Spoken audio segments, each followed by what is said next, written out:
Welcome, welcome in, come meet my Bristol bro. Anything from this to that, my Bristol bro. So nice to introduce my Bristol bro. Anyone from him to her, my Bristol bro. Work with these hands, you see this hard form. Say with your chest, my pen is hardcore. Even at my desk, feel like a star-lord. And it shows how much we give it all for. Now it's time to give them all an encore. Till it's back to the drawboard. Welcome, welcome in, come meet my Bristol bro. Anything from this to that, my Bristol bro. So nice to introduce my Bristol bro. Anyone from him to her, my Bristol bro.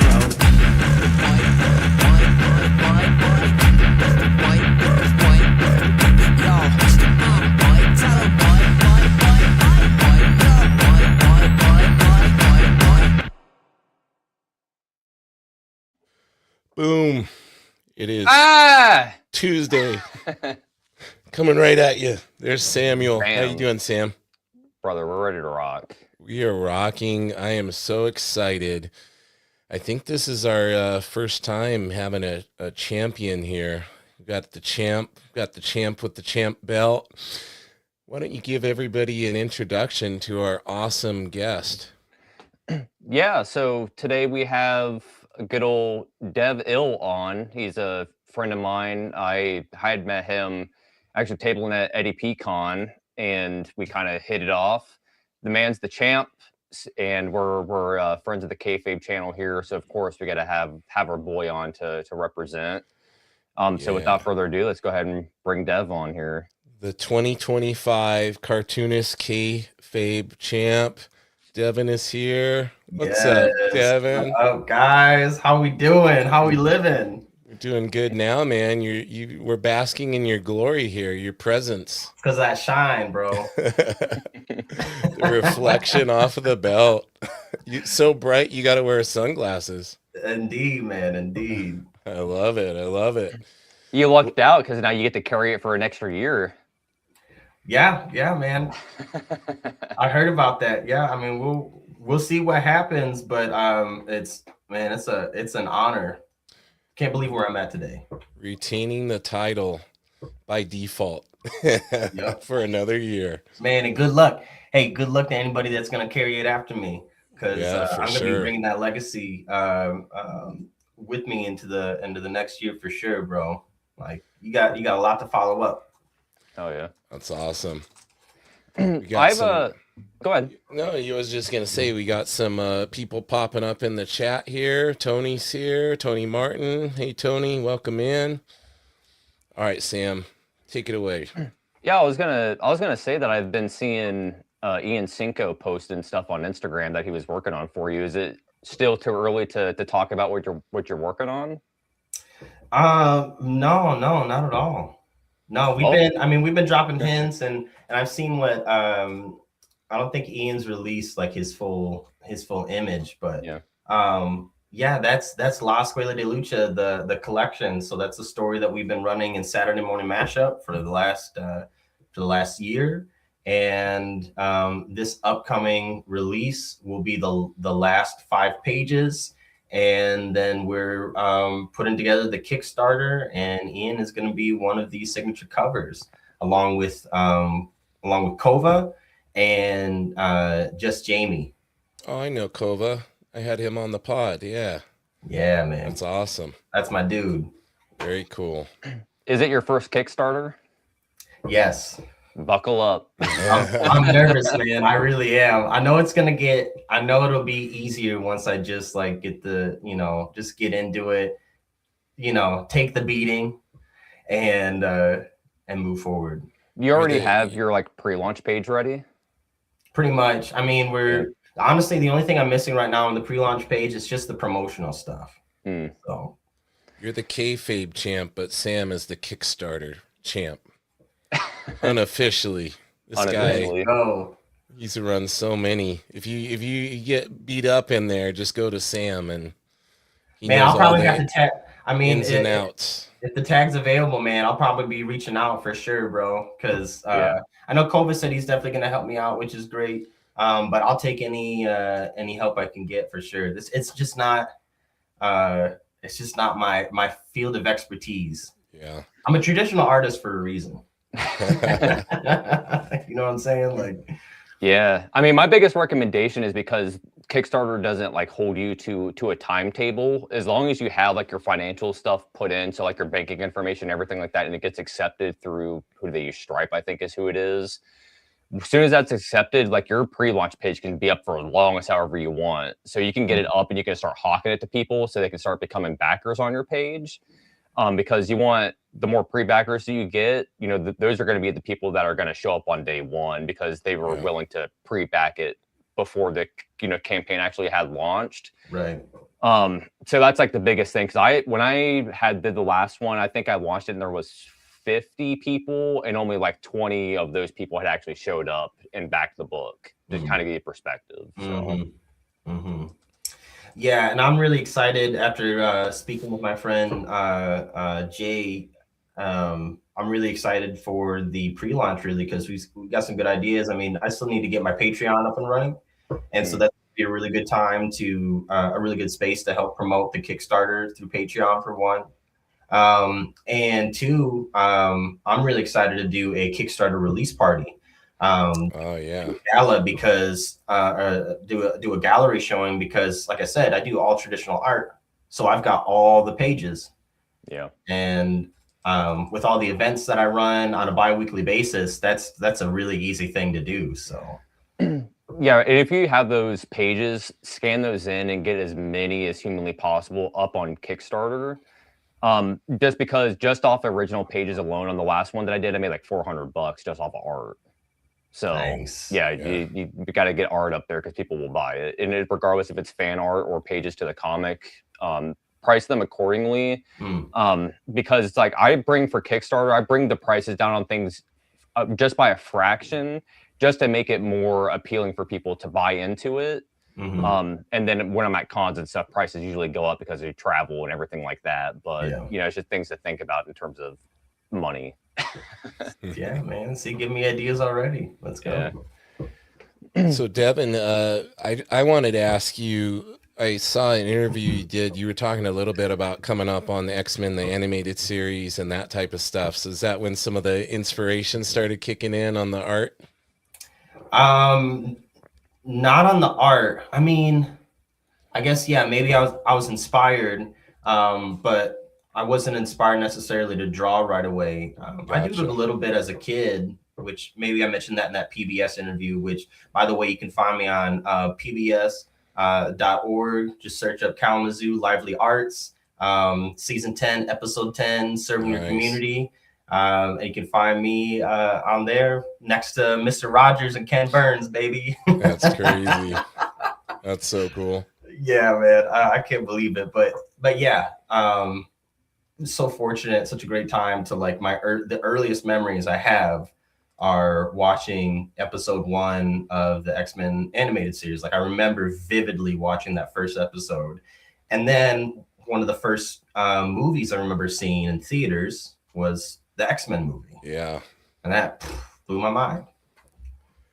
Very cool. And with that, were you getting into any like mainstream comics along those lines? Because I know a lot of people start out in cartoons and then want to learn more about the characters and then start picking up the comics. Or were you already looking at comics before that? No, I don't think I got into comics until I was maybe in maybe the 3rd or 4th grade, something like that. I mean, that's the great thing about like about the X-Men. It was, and especially at the time, it was so accessible in so many different ways.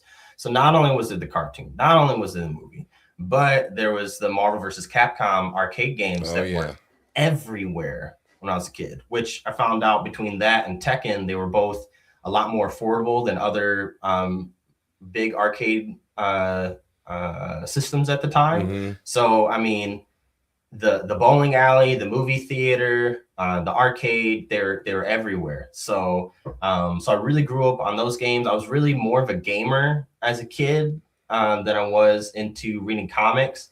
I think I got really into reading comics around like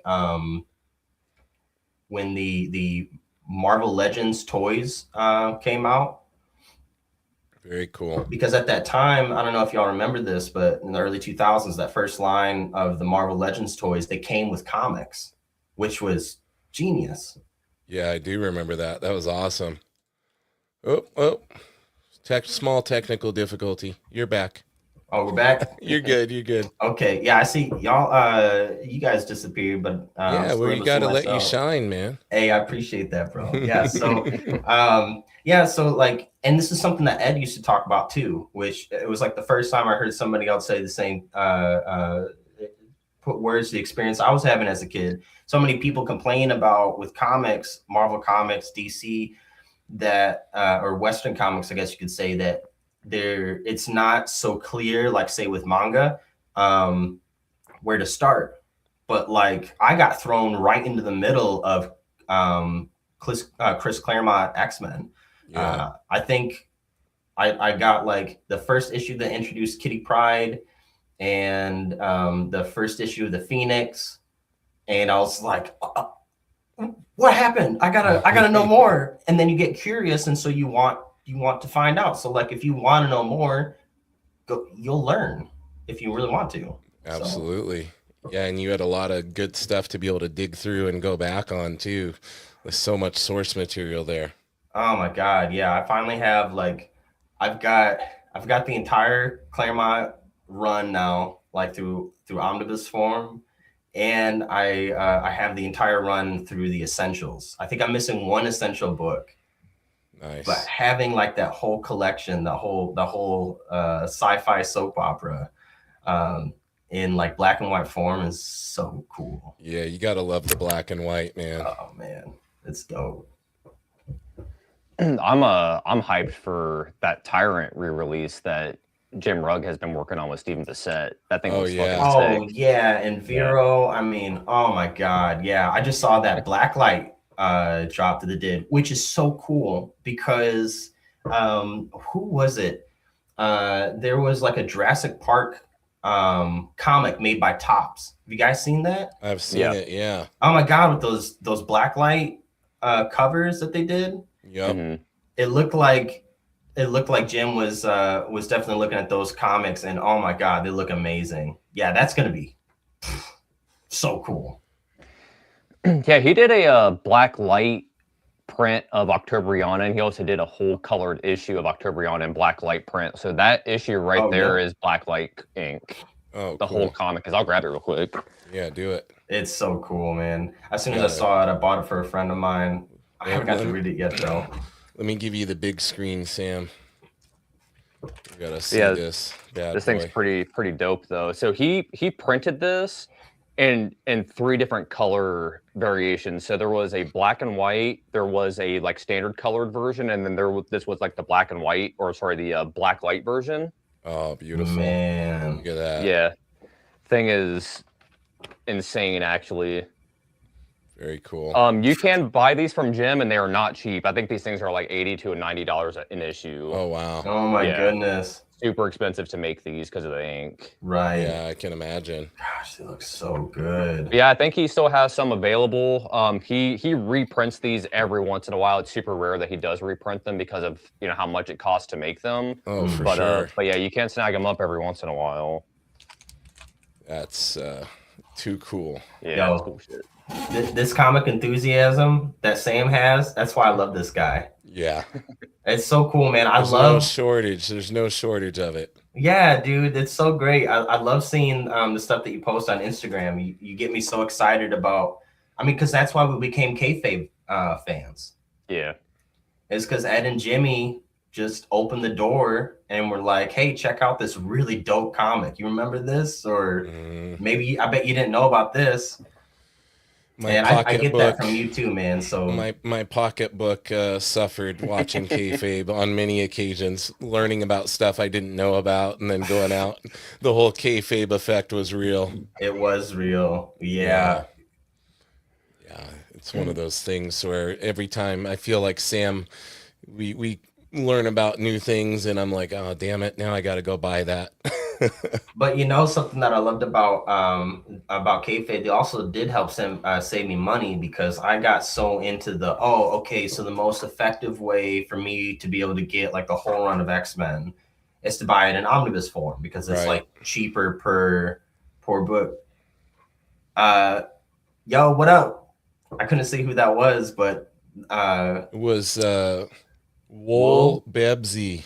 Says, Well, happy yo, you're chat. here. Nice What to up, see you. Dev? There we go. But yeah, so like I got pre-pandemic, I got really into the omnibus collecting thing and flipping books and stuff like that. But Jim and Eddie brought me back to the quarter bin, the 50-cent bin, and There you just go. all the treasure that you can have in digging. And especially when you find a homie that loves to dig too. Oh, it's Yank. Yo, what up, bro? Yeah, and it's just there's so much gold out there that people just have no idea. And then you can be spending, $3 and I've come across so many Jack Kirby comics in I know, quarter dude. bins. Yeah, it's crazy. I think I got a Comanche #1 that just had like the cover roughed up a little bit, and I got that for like 25 cents. It was in a 50-cent bin. I talked him down to 25. There you go. Yeah, I just found a couple of Jack Kirby comics the other day, just like that. Yeah. It was sitting there, like Captain all right. Victory is like the Kirby comic I probably see it the most in quarter bins and whatnot. Yeah. Is that any good? I haven't checked that out yet. It doesn't look crazy to me. I love Kirby, don't get me wrong, but there's some stuff where like, you made 10,000 comics. There's got to be at least 2 that I'm not going to be crazy about. I'd say it's more mid as far as Kirby stuff goes. Yeah, 100%. So for you, I guess, where does your, I guess, just like love for alternative comics and underground comics kind of come from? Is that purely just from like the kayfabe guys kind of showing you the ropes, or did you have exposure before then? I'd say probably more kayfabe. Yeah.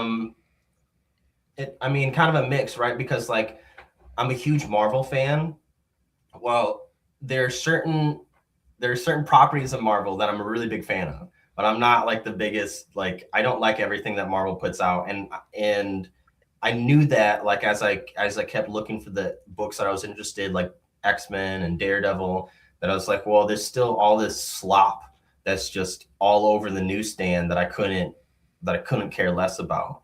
And Jimmy and Ed just kind of reflected that, like, yeah, you're right here, like come check this shit out.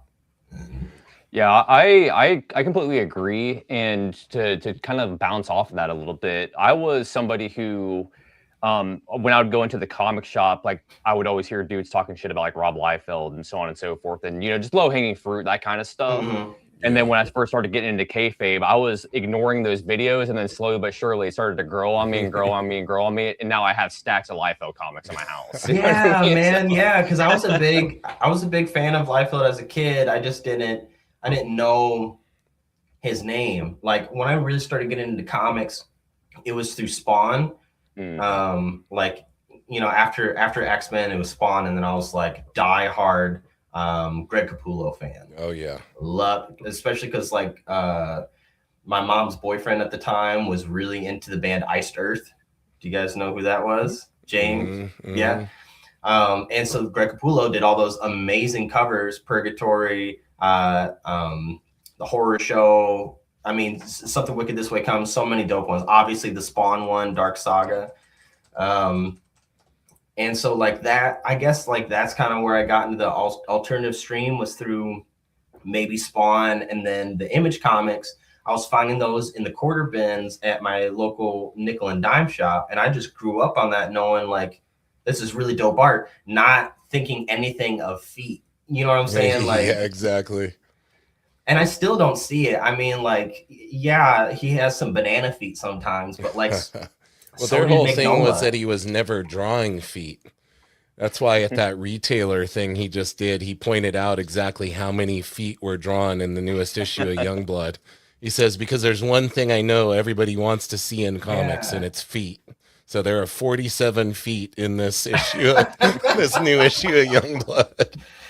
Yo, and I mean, shout out to Rob Liefeld. That guy has been able to take the punches and roll with them and stay himself. And there's a lot to be learned from Rob Liefeld in his career for sure. Well, for me, it's his undeniable, like, genuine passion he has for comics and art, and the fact that he is still creating comics and art to this day. He's one of very few from that group who's still doing that, which I think is really cool.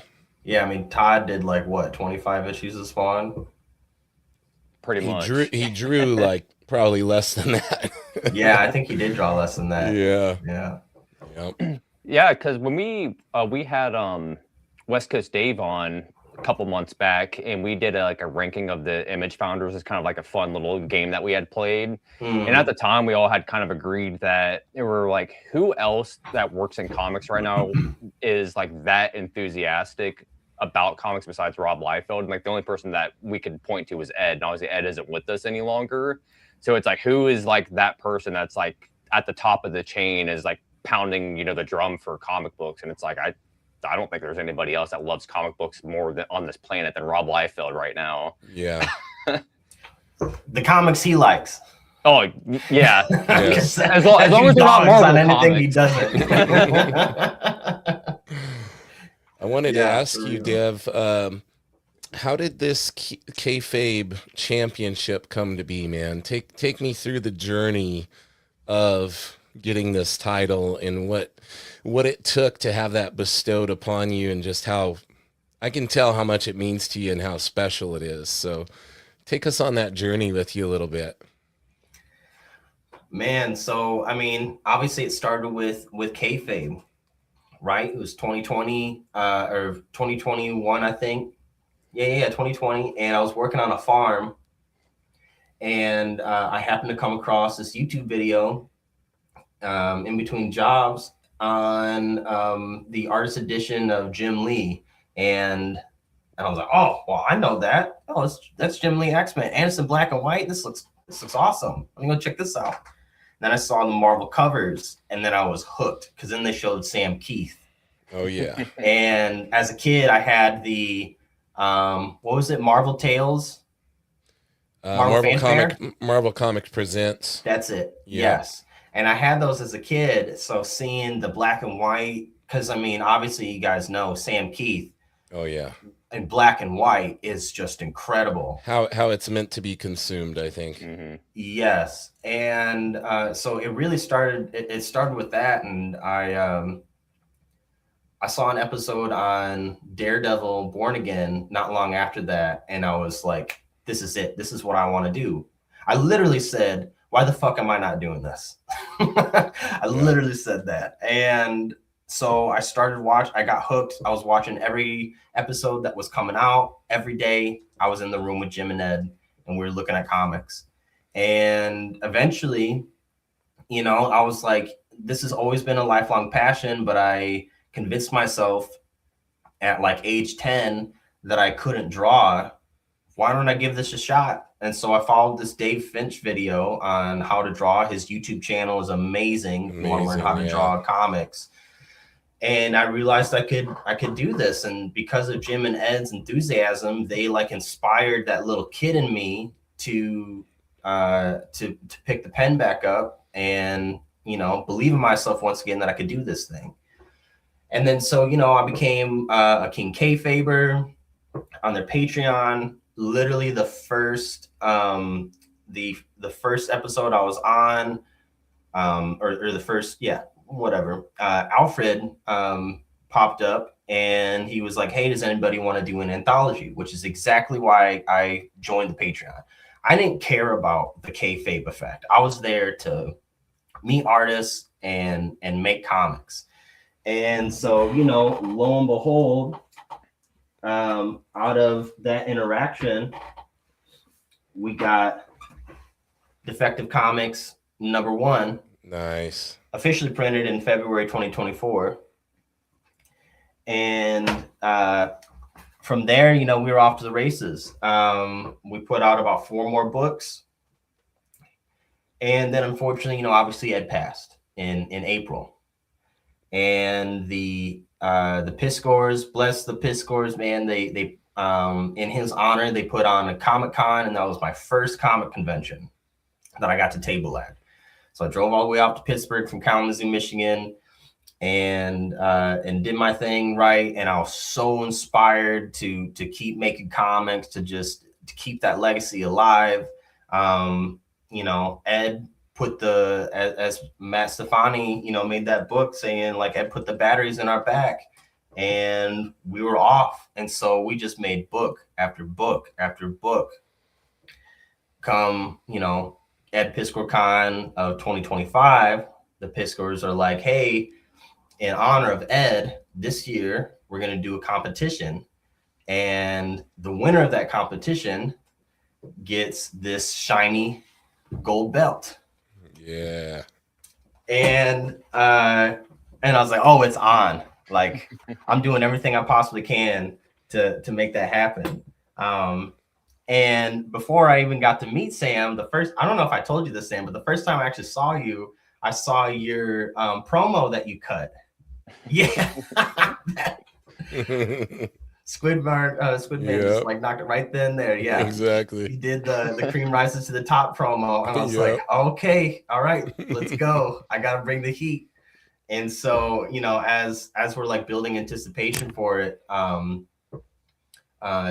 one of the artists from our group, Tyler, was like, hey Dev, you should cut a promo. I was like, oh, I should. Yeah, you're absolutely right. So I like, after one of my shifts, I just sat in my car for probably like an hour and a half working on this promo, walking up and down the road. People thought I was probably fucking crazy, talking to myself, trying to get this right, because I wanted to do it on a live stream. So I just, you know, no edits, no nothing.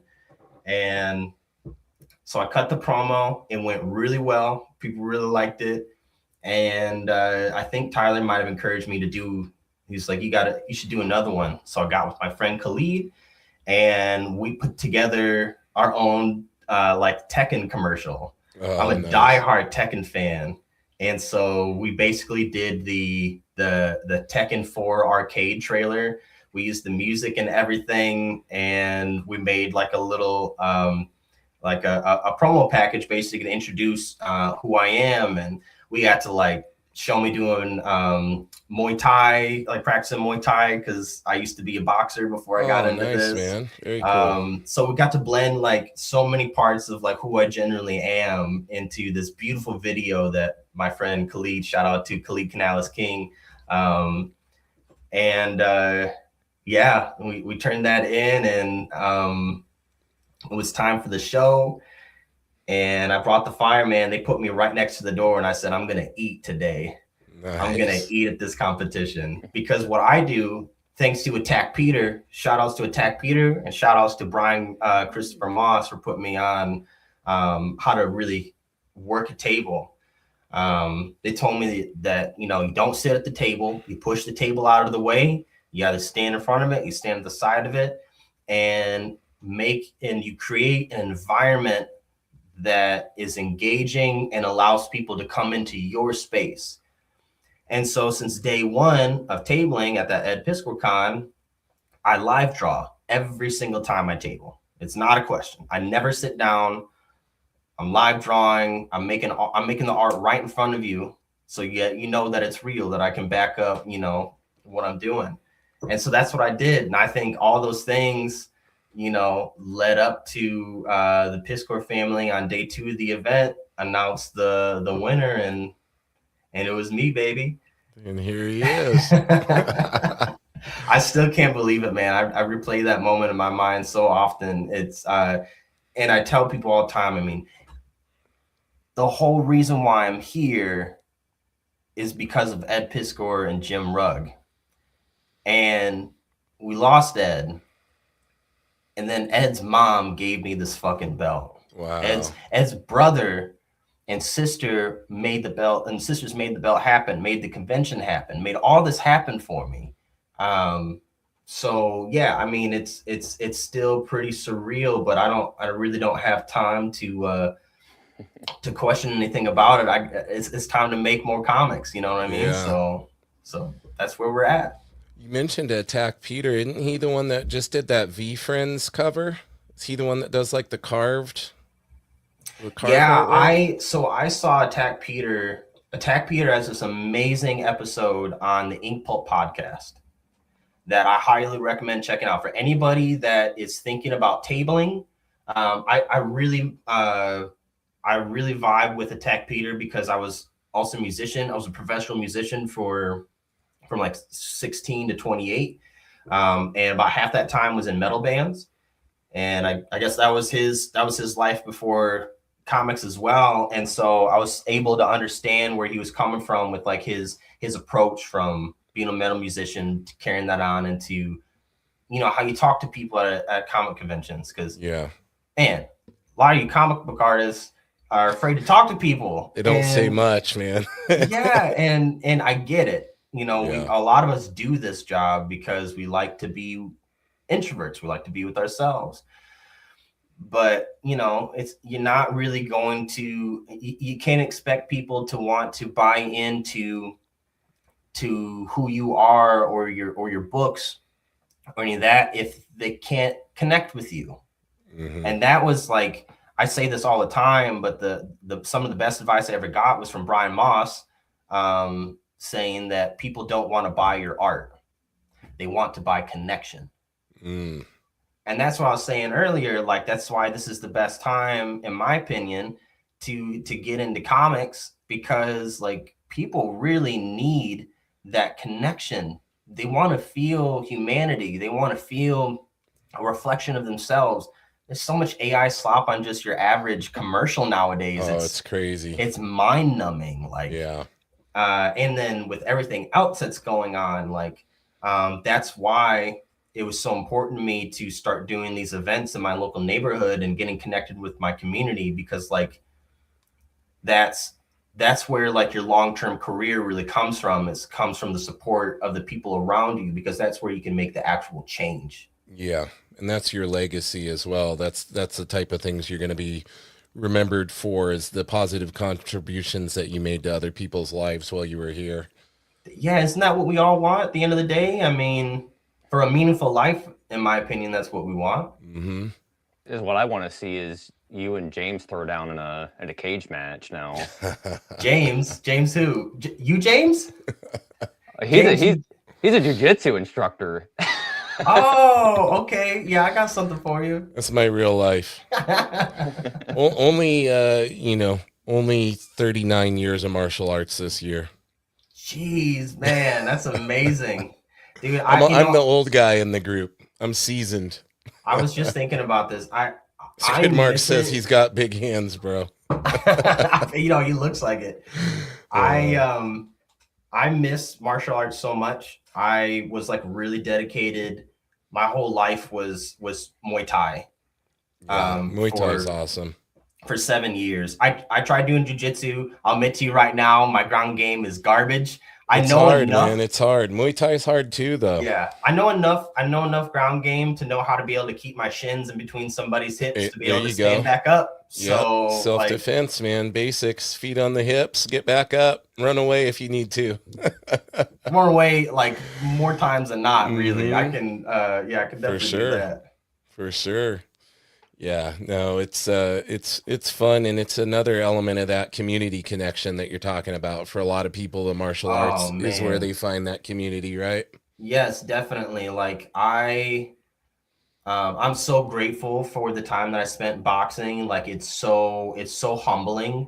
I mean, I'll never forget that first day that I thought I was hot shit. Yeah. Oh yeah, if I see red, someone's going down. I just got to be the more angry person, whatever. And then literally the first day that I started, James, the gym that I was at, the only time I could get there was on sparring days.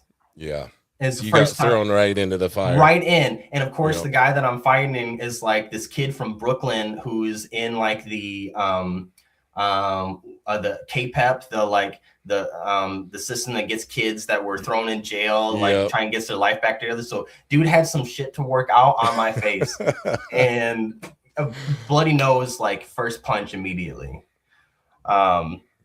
But yeah, something I was so, and you'll get this, James. I would preach so much, like as adults, we're so trained to not, especially as men, we're so trained to not like connect physically in any way other than in a romantic sense. Yeah. And touch is such an essential thing that we as human beings need, and so is play. And it's like we're forced to like only play through games now, as opposed to being able to roll around Totally. and spar and just, you know. Yeah, you're needed, Sam. You got admin privileges. Apparently, you don't abuse it too much. He's commenting as me in the chat. Somebody asked thoughts on Danhausen. On That's Danhausen? Yeah. Very good, very evil. That's all. Yeah, I don't know. I don't really care. I mean, you're not a wrestling guy? I mean, I am. I'm just not like. Is he talking about because Danhausen was in the Elimination Chamber? Right? Yeah, he came out of a fucking box. Oh, yeah. I don't know. I saw Danhausen once. He was at an event that I tabled at. Actually, it was oh man, what's that group called? Oh my gosh. Yeah, I'm losing it right now, but like, yeah, I mean, he was fine. Yeah. Like, he was cool, whatever. But I wasn't like terribly impressed. Like, I feel like I might have missed the train. I'm not really an up-to-date wrestling fan. I have like pockets of eras that I'm really into. And I grew up in the Ruthless Aggression era, WWE, watching Thursday Night SmackDown. So like, that's my heart. I was actually watching Eddie Guerrero and Tajiri versus Team Angle, like Classic. right before I got on this, and that was just magic back then. It was. And then Lucha Underground. That is just Lucha Underground's pure cinema. That's like everything I could want out of wrestling is in Lucha Underground. Oh yeah, yeah. Penta is probably like my favorite dude that came up. Penta Octagon, I guess, would have been his name in Lucha Underground, but he's in WWE now, just as Penta, and that dude fucking rules. He's so good. Yeah. He's. I mean, he's so like he knew that he had it, and they actually pushed him like pretty. I mean, they pushed him like display wise very, very well. I think WWE still doesn't treat luchadors very well. I mean, it's wild that him and Rey Mysterio are the only two masked luchadors to win an IC title. Like, yeah, it's pretty crazy. That's nuts. Yeah. So when you look at it, go ahead. He wasn't as impressed by Danhausen as he was by you at the convention, right, Sam? I guess so, yeah. Definitely correct. Hey, man, Danhausen, that dude's pretty legit, though. Like you were saying, like he does like comic cons just all the time. That dude is like hardcore into comics and toys. I was gonna say a lot of those guys are into comics, like pretty hardcore. And you know, Woods and all those dudes. This may be more show of my ignorance than just saying like I just don't. There's only so much time and effort that and time and attention that I have. You know what I mean? So I'm like really precious about it. I got comics to make. And honestly, sound like Sam over here. That's all Sam's just talking about. Because you get it, comics Sam. To make. I got comics to make. Like once you get it, and you realize that it's possible to make it happen, it's just like, Sam, how much time do you spend reading comics on a daily basis, you think? Well, reading comics, probably not a lot. I do a lot of looking at art, to be honest with you. It's like flipping through books. I don't know, probably like an hour, maybe a day, possibly. I'm kind of looking at comic books, but it's mainly for research. If I'm looking to, like, we just wrapped up a Jack Kirby bootleg. Nice. Yeah, so I spent like, I don't know, 2 months or so just like. You asked him about reading comics, but how many hours a day do you spend making comics? Because I know you spent like 16 hours the other day. Yeah, just nonstop all day, every day. I mean, like when I was working at my, the place I just got let go from, dude, I was working, 50-hour weeks and was making comic books on top of that and was working on comics for like 40 hours a week, 50 hours a week. Yeah. on top of that. So it's like, now that I'm not working, it's like, how much can I fucking get That's done? what I was You know saying. what I mean? If you were getting that much done while you were still working 50 hours a week, like, you're gonna be a dangerous man if you decide to go all in. Bro, what Yeah. are you doing for 50 hours at the table? Are you just literally drawing that entire time?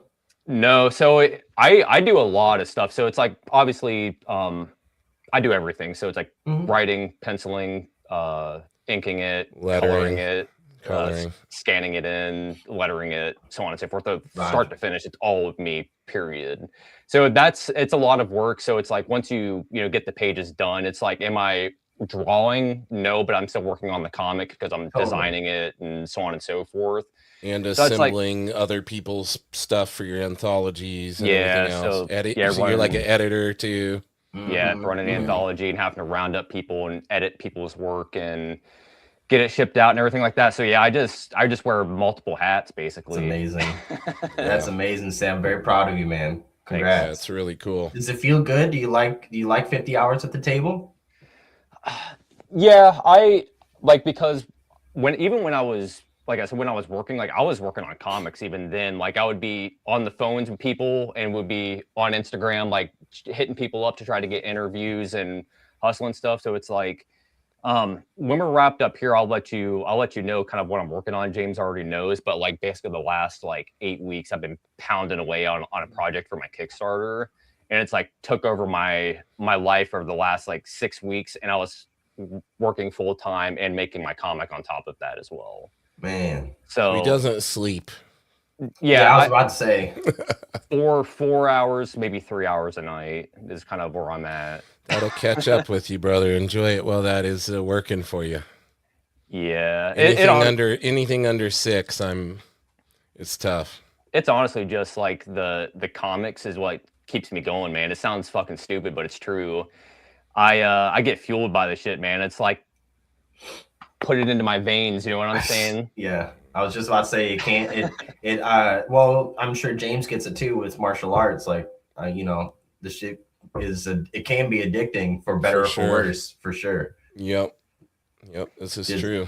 Yeah, man. Just, I hope, Sam, I hope you're still taking care of yourself, man. I hope you get to that point where you're able to get enough sleep, we're able to like get a jog in and work out and stuff like that, because he was I want to see you healthy, you know what I'm saying? He was toying with the idea of finding a jiu-jitsu gym at one point. Yeah, I was in the Marine Corps for 5 years, if you already didn't know that. So I have lethal weapon is what he's trying to let us all know. I have a green belt in McMAP, which that's Marine Corps martial arts program. Yeah. Yeah, and it's basically like every move kind of ends with like, either I'm breaking a limb or I'm taking your life. So just keep that in mind. Bring it. Take this arm, Sam. Take this arm. Yeah, I don't think that's gonna happen. It'll be like an Indiana Jones moment, where right? I'm just gonna pull out a pistol and shoot your ass. Oh, I thought you were saying you were short round. Oh no, I mean, compared to you, yeah. Yeah, but he's gonna get that wrist control, and then he's gonna pull out his gun. Yeah, that's the play, Sam. If we ever get into it, that's the wrist play. control, then you pull out the gun. We're going off the rails. Get us back on track, Sam. Oh no, it's all good. That's why we're here, is to get off the rails. Mm-hmm. So what is like your timeline kind of looking like for the Kickstarter? Like, when are you kind of anticipating for it to be posted? Like, you obviously don't have to give like a solid date, just kind of like spring, summer, and how long do you think you're going to run it for? Yeah, I mean, we're looking towards spring. We just got like a lot of projects in the air that we're working on right now. Obviously, we have Power Metal that's still coming out monthly through Power to the Panel. That's a monthly comic series that we're all working on. Mike Walls from Tales of the Extra Normal and I have been doing a story called The War on Woodward and Fifth, and we just wrapped up the first issue. So we've been publishing 8 pages at a time. And then we got some other books that we're working on in the back that we can't really discuss at the moment, but it's a lot of big stuff coming up. I've also got potentially, I'm a teacher as well, an art teacher. And so, kids camp is going to be coming up in the spring and the summer. So I might be really busy with that as well. So I honestly, man, like I'm moving forward. Sometimes it's leaps, sometimes it's just a couple steps. But the goal is to have the Kickstarter out. The goal is to start the pre-launch in spring, have it out in the summer, and hopefully wrap it up in the summer, because I've got other books I'm really excited to work on. Hell yeah. Do you have any cons or anything like that are coming up that you're going to be tabling at? I don't usually do cons. Actually, I've only done 2 conventions so far, and it's just been the Ed Piscor Comic Con. There's got to be a belt involved, or he's not going to show up. Yeah, a new belt to win, and he's all good. I know where I just know when John Romita Jr. is there, like people aren't really going to be coming to scoop up my comic. And not only that, when I'm the only comic book guy at the market and I'm the only one live drawing, I do really good at markets. So that's really my thing. It's like vintage markets. I put on vintage markets every other week, first and third Friday at the Vine Neighborhood Association. That's the Vine Neighborhood in Kalamazoo, Michigan. We do that every other first and third Friday of the month. Kalamazoo also hosts Art Hop, which is the first Friday of every other month. So it's another like market thing the whole like city gets into. The next big tabling event I have coming up, other than the Vine Neighborhood stuff, I'm going to be doing vintage vinyl in Grand Rapids. That's another thing is record stores. Shout out to Satellite Records. They are a huge supporter of me, and I'm a big supporter of them. I sell a lot of my comics at Satellite Records. We've actually got a spinner rack at Satellite of filled with just all my comics, and it does pretty damn good. So nice. Squid Marks wants to know, how are those weekly meetups going? I love community drawing things. Man, I honestly put it on for myself just because I love like drawing or doing something while I'm just hanging out with somebody else that's also doing their own thing. Like being in your own world in a shared safe space is very comforting, and I get way more done that way. So it's going great. I really encourage people, like, if you want a career in comics, it's not about just making the comic. The comic is the business card. The comic just shows to people what you can do, right? But it's really about, like I was saying earlier, about connecting with people. The biggest change that you can make is with the 100 to 200 people that are around you, and they'll support you. You can have so many thousands of views on YouTube or whatever, but like when it comes to actually buying your stuff on a weekly or monthly basis, more than likely the people that actually know you as an artist, not just as the face that they see on a screen, that's where they'll actually invest in, because they care and it's genuine. Yeah, very true. You mentioned teaching. You find a lot of fulfillment in that, and that you actually learn through teaching, and it's improving your own art as well. Oh, absolutely. I mean, like, so I just got done teaching an 8-week course on how to make your first comic with these teens, like, and they range from 11 to 15 or so. And yeah, I learned so much of the comic book making process by having to teach it and then be able to back it up. I draw with them. I don't just act like I know what I'm talking about. I show that I do. And then coming up this week, starting on Thursday, I've got another class called How to Draw Anything. And the class is like an independent study. Kids bring in whatever thing that they're interested in drawing in. And then I'm there to help show them, like, if you're struggling with hands, this is how you practice working on hands. If you're trying to draw a dragon, this is how we understand gesture and shape and form, and and I have to know what that is to be able to teach it. So yeah, it's helping me immensely, and it's, again, so fulfilling.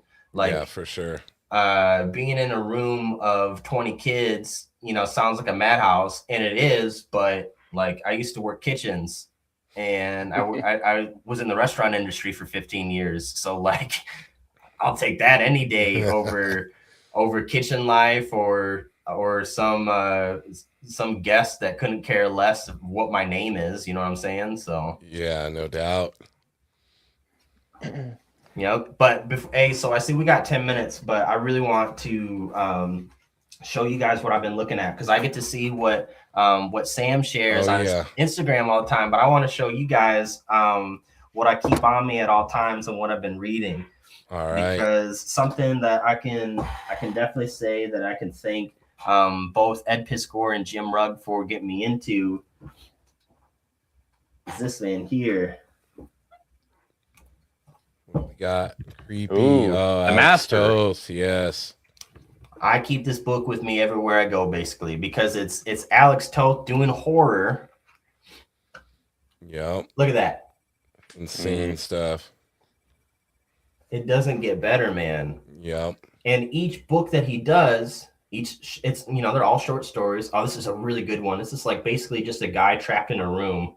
See if I can get the yes. Look at that lettering. Wow.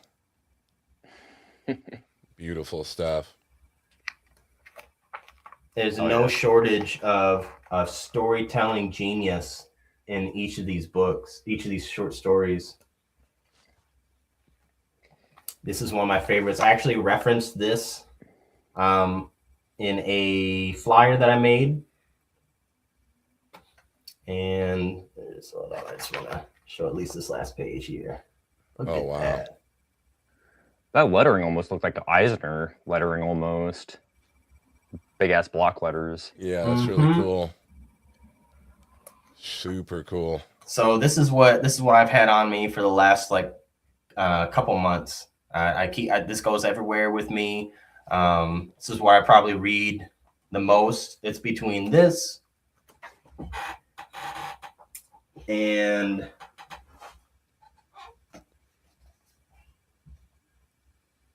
Goya.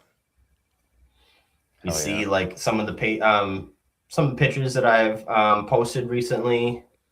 Yeah. Or like Goya references. I have been obsessed for the last 2 years. Like, I think it started reading. What was this, like the Call of Moloch or something like that? It was a Hellboy story, and basically, it was just Mike Mignola telling everybody like I'm really just ripping off Goya. And so yeah, I'm obsessed.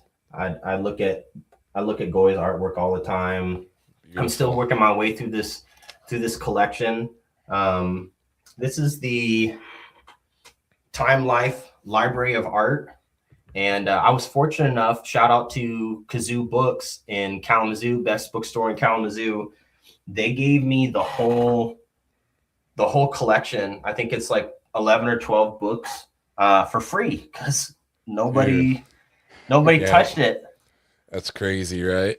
So you got the whole library. I've got the whole library, and I've got one other book that I'm really trying to that I'm getting into because I needed to diversify. I've been so up Goya's ass. I'm trying to balance it with Bernini. You ever get into studying Bernini? The old masters, man, the classics? Yeah, because like that's another thing that comic book artists need to stop doing. Stop just looking at comic book art that's coming out right now and then trying to rip that off. Like, if you want to look at something and take inspiration from, look at Heinrich Klei. This is one of the greatest cartoonists of all time. Wow. Wow. This is stuff from the early 1900s. That's crazy. He inspired Walt Disney, a lot of Walt Disney stuff, but you could definitely see it in the Fantasia, like ice skating with the alligators. Yep. Yeah, I think that's just touch off of what you kind of had said. I think that's something that a lot of people in comic books for sure struggle with is like they can't break out of like the comics that they look at and read. It's like the person that I always point to that's like at the top of the totem pole that like never got over their fanboy bullshit is Alex Ross. I don't think that dude had ever got over like his fanboy level of stuff. And that's like he just constantly is like obsessed with drawing Batman and painting Superman. It's like there's other comics that are out there. And I remember he did a shoot interview with Kayfabe, and they brought up Vertigo Comics, and he's like, I would never look at that. That's just too much for me. And it's like, really? It's like it is like you've been in comics for that long, you've never looked at shit like that before. It's like, what are you doing? You know what I mean? It's weird. I think you got to look at everything, even if you don't think it's something you're going to pull and use in your own work. You should be open to understanding, you know, how they're doing what they're doing and expand your horizons a little bit. Like a lot of the stuff, Sam, that you show me isn't necessarily stuff that I was into, but I learn a lot from studying it, you know? Yeah, and I mean, everybody is going to be looking at, I'm sorry, man, but like, I can spot a Jim Lee clone from a mile away. And, you know, it's also it's that comic culture. It's whoever's hot is whoever Marvel wants to shove down your throat and wants everybody else like, hey, Daniel Warren Johnson's really hot right now. Let everybody draw like Daniel Warren Johnson. And before him, it was James Herron, and now it's Nick Dragata, and you know, we're gonna see all the clones of all of those guys, and it's cyclical, man. It's been happening since the dawn of time in comics. For sure, but I'm saying if you really want to make an impact, if you want to shake things up, look 100 years ago. Yeah. Like look at something beyond the superhero genre. Yeah. Because you'll make that's using creativity. You're gonna make something actually worth reading that will inspire people. Yeah. Yeah, one of the because I don't know if you knew this, but I was Steve Rude's remote office assistants for a handful of time. What'd you just say to me? I said I was Steve Rude's remote office assistant for a period of time. I love Steve Rude so much, and not even as much for his art. I actually like him as a teacher way more than I even like his art. His art's amazing, but he's got some good tutorials. He's still the like living source of Jack Kirby. It still flows through Steve Rude. For sure. Yeah, that's he's like the example that I try to point at for people, especially for if you're just strictly looking at comic books, because that dude can do literally everything in terms of comic books. It's like you want to learn how to draw like little kids and like or little girls, because like to me like that's like the most like that's the hardest thing to draw with little kids, especially little girls. And it's like have trouble drawing kids. Yeah, yeah, he like can do it in space. Shrunken adults. Yeah. So it's like look at Steve Rude's kids and be like, I don't have shit on this and I need to study. Because you know what? He was looking at Norman Rockwell. Yeah. Yep. Well, and the other thing with Steve is he's always studying to this day. He's constantly doing studies and trying to improve, you know, after all these years. So if he has to still do it, then so do we. Yeah. Yeah. Lessons to be learned for all the aspiring creators out there. Devon, this has been awesome, man. Hell yeah, it has been. Yeah, thanks for having me on. It's been so fun chatting with both you guys. The shine on the belt. Blinding. Blinded by great. He's blinded by greatness. That's right. With a touch of gold. Sam, you got anything else before we wrap things up? Man, yeah, I guess next week we have our buddy Yevgeny on. Oh, so my God. That's the biggest thing that Talk about a talented dude. Yevgeny Sokolov. This guy's insanely talented. Fine arts instructor turned comic artist. Ooh, let's go. I want to check that out. Phenomenal. Let's go. Okay. Phenomenal work. Yep. We got him on next week, and we got a solo interview that you'll be posting up on your channel here soon. Yeah, we got two because I've been working on the background. We had Daryl from Reader Comics on, and we did the ranking of the Hulk designs. I've been cutting that up in the background. Perfect. Yeah, so that should be going up here soon. And then, yeah, I interviewed Johnny Ryan last night, which was awesome. I had him for a little over an hour, so I'm going to chop that up probably over the weekend and get that posted up next week. Awesome. Yeah. Very And then, of Perfect, course, the perfect. Jack Kirby bootleg is up for pre-order on my website. So go over there and give me your fucking money. You can go here. You can just look at you can just look at your title there, your name on your.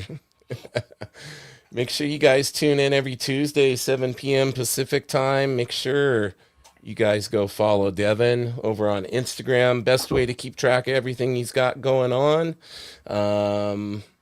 Oh, and Sam's on Instagram now. Oh, Follow Sam on Instagram. He finally bit the bullet a few weeks ago. I'm 2 starting to weeks in, and I'm see. already at almost 75 posts. I have a sickness. Yeah, but you're actually getting. Yeah, I see you got more and more people on there seeing your stuff. So that's kind Love of what you put out, Sam. that's kind of how it works, man. Keep Yeah. going, bro. Awesome, Devon. Well, thanks so much. Thanks to everybody who watched. And Michael Gardner says, "Have a great night, y'all." Thank you, Right back Michael. at you. Have a good one. All right, gentlemen. Take care. Make more comics.